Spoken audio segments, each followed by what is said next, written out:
Le temps des demi-mesures est révolu. Il est temps de vivre tout ce que Dieu a préparé pour toi et de le répandre sur la terre.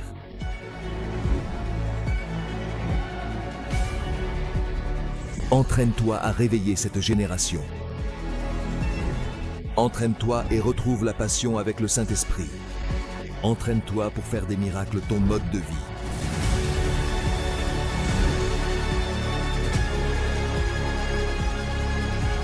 Entraîne-toi pour que le surnaturel devienne naturel dans ta vie.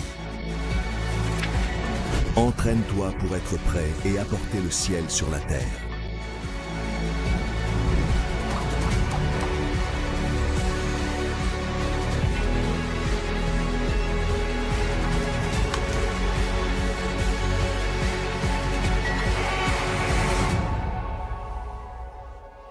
Empower 2025, l'année de l'entraînement et du renforcement spirituel. Le titre de ma prédication, que je vais raccourcir parce que je veux vous laisser rentrer chez vous, mais pas trop vite, est « Qu'est-ce qui bloque ma vie et mon intimité avec Dieu ?» Nous sommes toujours dans la série Empower sur l'intimité avec Dieu. Dites avec moi, qu'est-ce qui bloque? Dis à la personne à côté de toi, qu'est-ce qui bloque ta vie et ton intimité avec Dieu? Alors, commençons par dire que Dieu est amour. Amen. Dites avec moi, Dieu est amour. Et la définition de la Bible que nous verrons dans un instant, c'est que Dieu est amour. Regardons quelques aspects liés à l'amour de Dieu, puis découvrons vraiment la manifestation de l'amour de Dieu.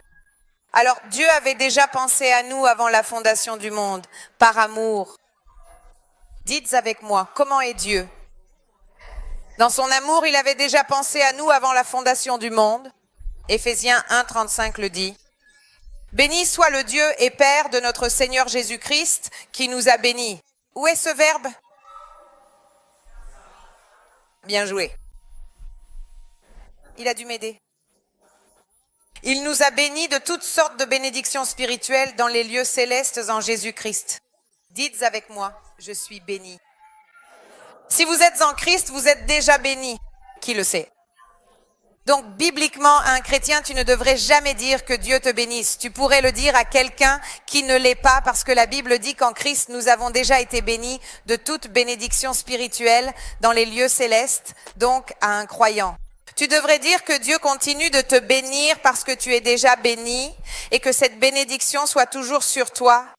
Puis il est écrit, tu as lu, il dit, il nous a élus avant la fondation du monde, afin que nous soyons saints et irrépréhensibles devant lui, nous ayant prédestinés, dites prédestinés, dans son amour, à être adoptés, dites adoptés, par Jésus-Christ comme ses enfants, selon le plan bienveillant de sa volonté. Ainsi, Dieu, dans son amour, avant de créer le monde, avait déjà choisi. À qui est adressée cette lettre ? Aux Éphésiens, à ceux qui vivaient à Éphèse, Caïn, Turquie. Donc dans cette lettre, Dieu est en train de dire, parce que certains liront ceci en disant, tu vois, nous sommes élus, Dieu m'a choisi et je suis prédestiné. Il ne s'adresse pas à une personne, dites-le comme ça, il ne parle pas à une seule personne. Si tu lis cela comme si c'était quelque chose de personnel, tu diras alors, tu m'as élu et tu m'as prédestiné. Il parle d'un peuple, les païens. Avant la fondation du monde, Dieu avait pensé, je ferai une alliance avec un peuple appelé Israël, mais ensuite j'étendrai cette alliance aux nations, à ceux qui m'accepteront. L'Israël de Dieu, l'apôtre Paul dans sa lettre aux Romains dira que nous sommes cette extension. Amen. Dieu avait donc déjà pensé à nous inclure, vous et moi, dans son plan. Pourquoi ? Et la Bible nous enseigne que c'est à cause de son amour. Dites-le comme c'est, à cause de son amour. Une autre chose que dit la Bible, c'est que nous devons être enracinés et fondés dans l'amour. Dites-le comme c'est, enraciné. Qu'est-ce que cela veut dire, enraciné? Cela signifie avoir des racines profondes et donc nos racines, notre fondement, notre base doivent être dans l'amour de Dieu. Dites comment sont ma racine et mon fondement. Ils sont dans l'amour de Dieu parce que c'est seulement ainsi, dites avec moi, parce que c'est seulement ainsi que je comprendrai la grandeur, la profondeur, la largeur des choses de Dieu. Regarde ce que dit la Bible. C'est pourquoi je fléchis les genoux devant le Père, Éphésiens 3, 14 à 19, de notre Seigneur Jésus-Christ, de qui toute famille dans les cieux et sur la terre tire son nom, afin qu'il vous accorde, selon la richesse de sa gloire, d'être puissamment fortifié par son esprit. Dans l'homme intérieur et fasse en sorte que Christ habite pleinement par la foi dans vos cœurs, afin qu'étant profondément enraciné et solidement fondé dans l'amour, à nouveau enraciné et fondé dans l'amour, que vous soyez rendus capables de comprendre avec tous les saints quelle est la largeur, la longueur, la hauteur et la profondeur de l'amour du Christ, et de connaître cet amour qui surpasse toute connaissance, afin que, dites-le bien, afin que vous soyez remplis de toute la plénitude de Dieu. Il dit donc que Dieu, dans son immense amour, nous fortifie par son esprit dans l'homme intérieur, c'est-à-dire dans la personne qui est ici, à l'intérieur, dans notre esprit. Et il dit que fondé et enraciné, dites fondé et enraciné, ce n'est qu'ainsi que nous serons capables, dit la Bible. Regarde, ce n'est qu'ainsi que vous serez capable de saisir avec tous les saints quelle est la largeur, la longueur, la hauteur et la profondeur de l'amour du Christ, et de connaître cet amour. Donc seulement si j'ai mes racines dans l'amour de Dieu, seulement si mon fondement est que Dieu m'aime, je peux atteindre l'intimité, la profondeur et la grandeur de Dieu. Si je n'ai pas mes racines dans son amour, dans ce qu'il a fait pour moi, dans ce qu'il fait pour moi, dans ce qu'il est, il me sera très difficile d'avoir une intimité profonde avec Dieu et de connaître sa grandeur. Mais il dit que si au contraire je les ai, je pourrai non seulement connaître la largeur, la longueur, la hauteur et la profondeur, mais aussi connaître cet amour qui surpasse toute connaissance. Dites comment l'amour de Dieu surpasse toute connaissance. Qu'est-ce que cela veut dire ? Il n'y a aucun moyen de comprendre l'amour de Dieu. Même le plus intelligent, le plus érudit, le plus tout ne peut pas comprendre. Cela dépasse tout. Tout signifie toute chose. L'amour de Dieu va au-delà de tout ce que l'homme peut comprendre. Car comment agit Dieu? En changeant le monde à travers la mort de son Fils. On ne peut pas comprendre. Cela ne rentre pas ici dedans. Comment Dieu peut-il nous aimer même lorsque nous ne méritons pas l'amour? Comment Dieu fait-il pour ne pas tout brûler alors que nous ne faisons que semer le chaos et pourtant continuer à nous aimer et à nous donner d'autres chances? On ne peut pas comprendre. Dites avec moi, on ne peut pas comprendre. À moins que je sois enraciné et fondé dans son amour. Dites encore, on ne peut pas comprendre. À moins que je sois enraciné et fondé dans son amour. La Bible dira encore, faisons une petite révision. Romains 8, 38 et 39. Qu'il n'y a rien qui puisse nous séparer de l'amour de Dieu. Il ne dit pas que c'est moi qui ne me sépare pas de l'amour de Dieu, mais il dit qu'il n'y a rien qui arrive, rien que je fasse. Oui, qui ferait que Dieu cesse de m'aimer. Dieu continuera à m'aimer, toujours. Je peux m'éloigner, mais Dieu ne s'éloigne pas. Il continue à aimer. Romains 8, 38, 39. Car j'ai l'assurance que ni la mort, ni la vie, ni les anges, ni les dominations, ni les choses présentes, ni les choses à venir, ni les puissances, ni la hauteur, ni la profondeur, ni aucune autre créature ne pourra nous séparer de l'amour de Dieu manifesté en Jésus-Christ. C'est-à-dire qu'il n'y a rien, anges, démons, problèmes, choses profondes, monde spirituel. Avant ce verset, tu verras qu'il n'y a ni tribulation, ni angoisse, ni persécution. Rien ne peut me séparer de l'amour de Dieu. Quoi qu'il arrive, Dieu continue de m'aimer. Tu te demandes comment? Quoi qu'il arrive, il continue de m'aimer. Dis à la personne à côté de toi, quoi qu'il arrive, cours vers son amour, cours vers son amour. Regarde ce que dit Ésaïe 54, 10, un passage que nous utilisons généralement lorsque nous évangélisons les gens. Il est écrit: même si les montagnes s'éloignaient et que les collines soient ébranlées, mon amour ne s'éloignera pas de toi et mon alliance de paix ne sera pas ébranlée, dit le Seigneur, qui a compassion de toi. Donc même si les montagnes étaient déplacées, même si les collines étaient renversées, c'est-à-dire, il est en train de dire que même si le monde devait finir, même s'il y avait un chaos, une tragédie, Mon amour ne s'éloignera jamais de toi. Dites comment est l'amour de Dieu. Il est toujours proche de moi. Il est toujours proche de moi. Amen. C'est l'un de ces passages que nous pouvons mémoriser. Vous êtes en train de mémoriser les passages? Tous? Amen. Ensuite, nous verrons celui de cette semaine. Alors, quelle est la définition de l'amour dans la Bible? Lisons-le ensemble. Première lettre de Jean 4, versets 7 et 11 dit ceci. Ce passage ici est très important. Il est très important car il donne quelques définitions essentielles.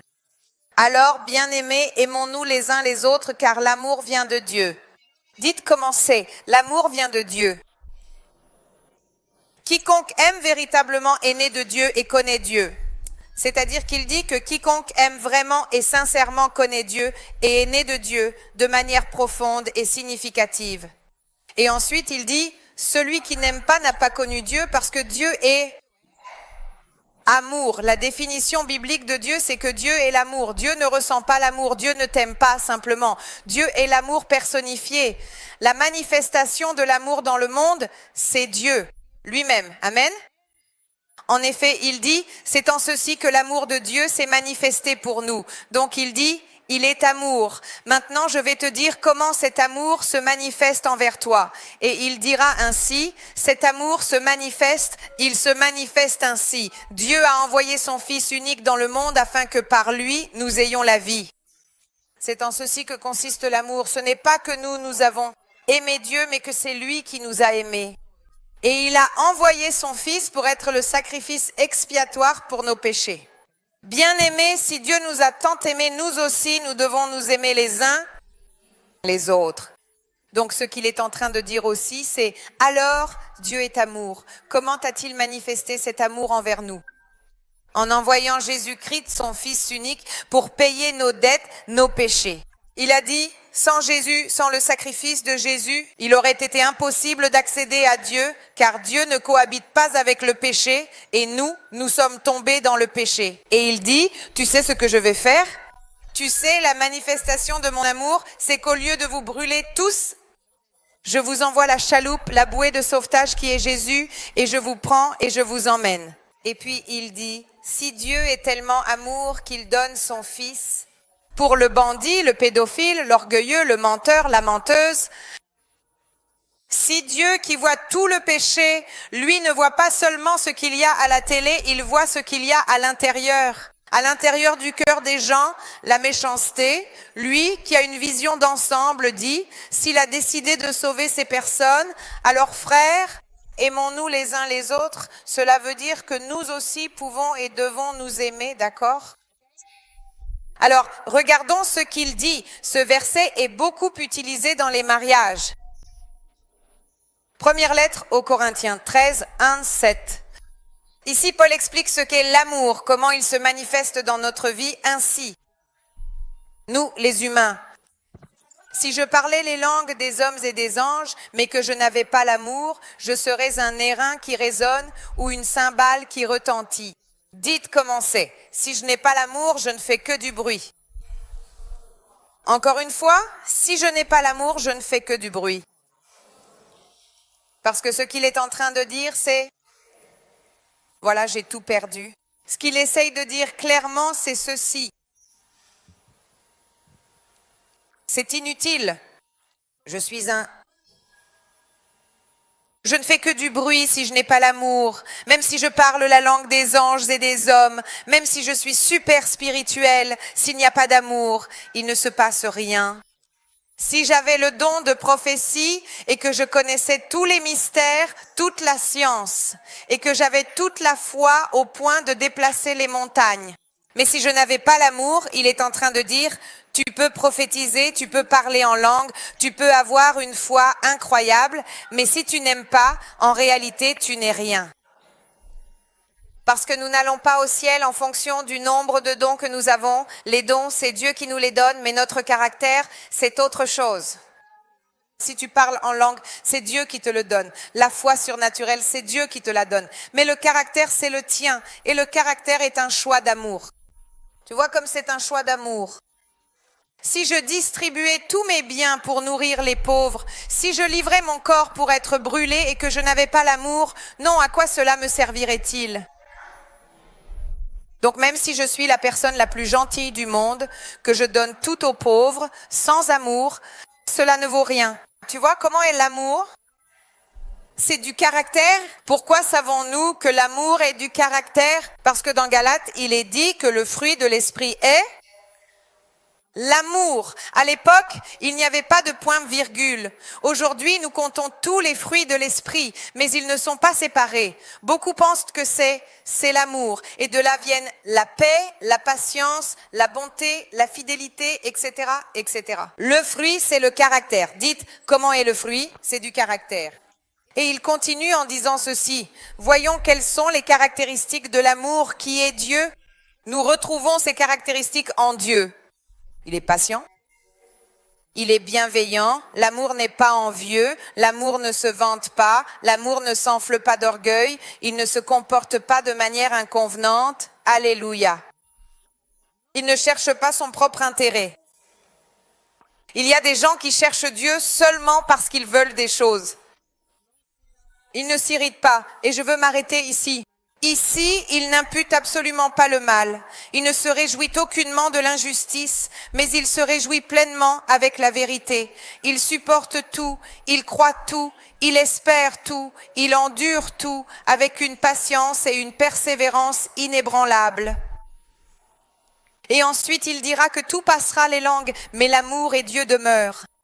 Alors, c'est cela Dieu, et il est dit que Dieu se manifeste. Dieu a tant aimé le monde, Jean 3, 16, un passage que nous connaissons généralement par cœur. Dieu a tant aimé le monde qu'il a donné son Fils unique, afin que quiconque croit en lui ne périsse pas, mais ait la vie éternelle. Dites-moi, c'est qui quiconque? Il est dit que Dieu est pour quiconque. La seule chose que nous devons faire, c'est croire en lui. Amen. Dites, croire en lui. Parfait. Alors, qu'est-ce que cela fait? Ce Dieu merveilleux, cet amour merveilleux.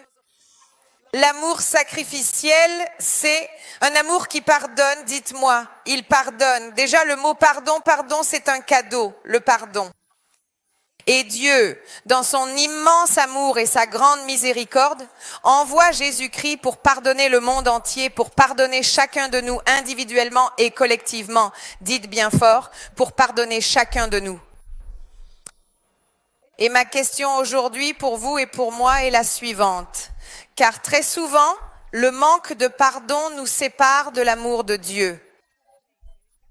Et nous devons comprendre que même si, disons, je suis croyant, Jésus t'aime, beaucoup de gens ne pardonnent pas. Nous parlons d'un Dieu qui pardonne à ceux qui étaient en train de le frapper, à ceux qui l'ont déshabillé, à ceux qui l'ont trahi. Nous parlons d'amis, d'un ami proche qui mangeait à table avec lui et il a pardonné. Il l'a trahi et il a pardonné. Dieu connaît la trahison, Dieu connaît la violence verbale, Dieu connaît la violence physique. Il connaît tout cela. Et face à tout cela, qu'aurait-il pu dire? Père, envoie un éclair du ciel et foudroie-les ici. Au lieu de cela, il a dit, Père, pardonne-leur car ils ne savent pas ce qu'ils font.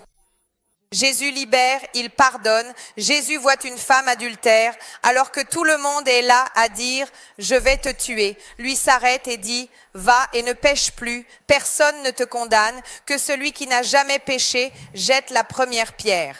Vous savez que selon la loi, ceux qui devaient jeter la première pierre étaient généralement le mari et les témoins. Donc cela signifie qu'à ce moment-là, quand Jésus a dit que celui qui n'a jamais péché, parce que c'était ainsi, tu ne pouvais pas, vous lisez la Bible, n'est-ce pas? Dans la loi, vous voyez qu'on ne pouvait condamner personne sur la parole d'un seul. Il fallait 2 ou 3 témoins, vous le lirez là dans le Deutéronome et tout cela. Alors, une seule personne, cela veut dire que 3 personnes ou 2 ont dit oui, cette femme est adultère.